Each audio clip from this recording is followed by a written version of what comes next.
Үндсэн хуулийн цэцээс эрүүгийн хуулийн 13-14 худал мэдээлэл тараах гэсэн заалтыг үндсэн хууль зөрчсөн байна гэж үзэж улсын хурлаас энэ дүгнэлтийг хүлээн авч хуулийн заалтыг хүчингүй болгосон. Гэхдээ хууль санаачлалын зүгээс бүтгэх доромжлох болоод худал мэдээлэл тараахтай холбоотой эрх зүйн хэм хэмжээг зөрчлийн хуульд нэмэлтээр тусгана гэсэн хүлээлттэй байна. За тэгвэл иргэний нийгмийн байгууллагууд болоод хэвлэл мэдээллийн салбарын энэхүү зүйл заалт нь цаашид эрх зүйн зохицуулалтад хэрхэн тусах вэ гэдгийг онцгойлон ажиглах ёстой гэж үзлээ. За үндсэн хуулиар олгогдсон иргэний үйл бодлоо илэрхийлэх эрх хэрэгчлөө хангаж чадаж байгаа эсэх асуудлаар хэвлэл мэдээлэл иргэний нийгмийн байгууллагууд өнөөдөр хилцүүлэг өрнүүллээ. За энэ үеэр төрийн байгууллага албан тушаалтнууд хэвлэл мэдээллийн эрхийг хясан боогдуулж буй асуудал байхад нөгөө талдаа хэвлэл мэдээллийн хэрэгслүүд өөрсдөө иргэний эрх алдар хүндэд халдаж буй жишээ баримтууд ч нэрлэгдлээ. За энэ нэг талдаа хэвлэл мэдээллийн мэдээлэл олж авах эрхийг баталгаажуулах хүрээнд төрийн болон албаны нууцын тухай хуульд зайлшгүй өөрчлөлт оруулах. За нөгөө талдаа хэвлэл мэдээллийн салбар хандлтаас илүү ёс зүй мэргэжлийн зарчмаа баримтлах шаардлагууд байгааг хүндсэн юм а. За энэ дотроос бол өнгөрсөн 2025 оны хэвлэл мэдээлэл үг хэлэг хүзэл бодлоо илэрхийлэх хэрэгчлөө одоо хязгаарлагдлаа гэсэн 3 гомдол ирсэн. За жагсаал цуглаантай холбоотой 2 гомдол.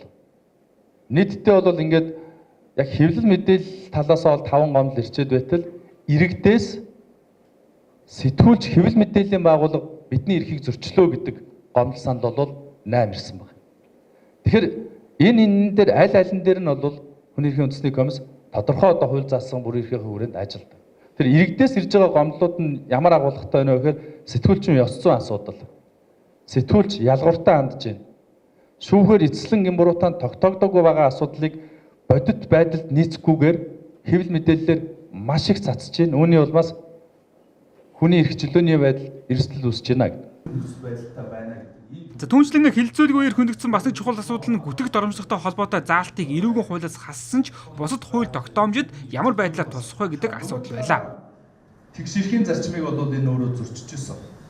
Эрүүгийн хэрэгээр биш иргэний одоо хуулийн зохицуулалтад шийдэх бүрэн боломжтой амийг яагаад заавал эрүүлүүчийг чавчраад идэг вэ гэдг нь эргээд нөгөө цалгаан цэрлүүлээд эргээд айц хүүц төрүүлээд дараагийн удаа бид нарыг дуурахгүй тий одоо сэтгүүлч биднээ дуурахгүй дараагийн удаа иргэн хүртэл сошиалтай ингээд ингэсэн юм биш үү гэдэг нөгөө үзэл бодлоо илэрхийлэх боломжийг боомлоод байгаа учраас хамгийн аюултай тэндээ байгаа даа.